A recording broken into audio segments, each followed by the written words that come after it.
Okay, today we're making cream cheese pie, which is like a cheesecake that's no bake. Although normally I make a homemade graham cracker crust, but this time I'm spoiled and I have ready-made ones. Okay, so first I make a double recipe because we really like this. Normally I make it in a cake pan, but because I have the ready-made ones, I'm going to make two pie sizes. We're cheating. We rarely cheat on anything. So I'm going to give the single recipe, but I'm doubling it, okay? You can see it's a well-loved recipe. Yes, it is. I have several of them. Okay, so first I'm going to put a thing of cream cheese in there. I've got two because it's double. And this has to get beaten up until it's sort of fluffy in your mixer. You can do this by hand if you only have a hand mixer, but it's, you know, have this out for a little while so it'll be not hard as a rock out of the refrigerator, and it'll beat up better for you. Okay, here we go. It's a little bit noisy. Have one of these nearby so you can be careful not to get it in the beater though, because I've done that before. It's not good.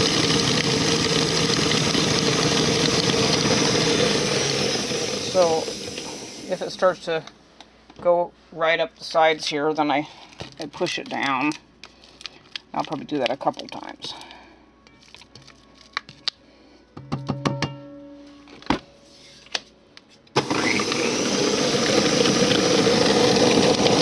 You just want this to be kind of fluffy so you're getting some air in there.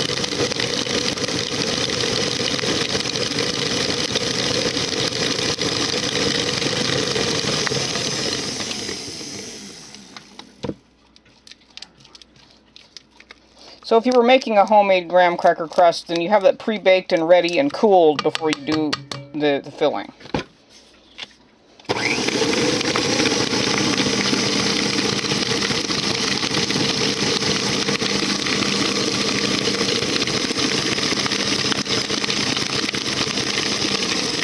It wouldn't turn off. Suddenly it went crazy. Okay, so now I'm going to add in the sugar. So it's 1/3 cup of sugar. I've got 2/3 because I'm doubling. This is one of the holiday favorites and one of the rare pies that Dad will eat. So I'm just going to kind of slowly add in the sugar here.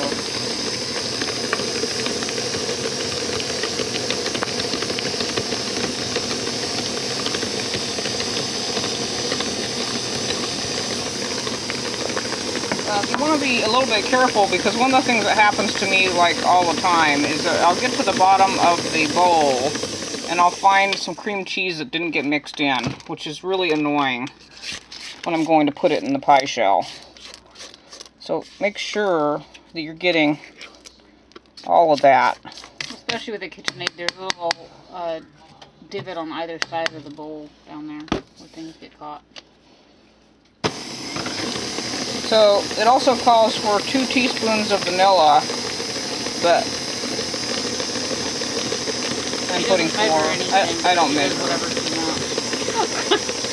A lot of things I don't measure anyway. Some things are important to measure, but not vanilla. This is why most recipes that are family recipes is not really recipes. Okay, now they call for a cup of sour cream here. And I'm using our homemade yogurt instead. This is goat yogurt. Yeah, this is goat yogurt, but however, be careful because when you're making homemade yogurt, you have variable thickness on it, okay? So sometimes I'll add a little less than what the recipe says. This is an heirloom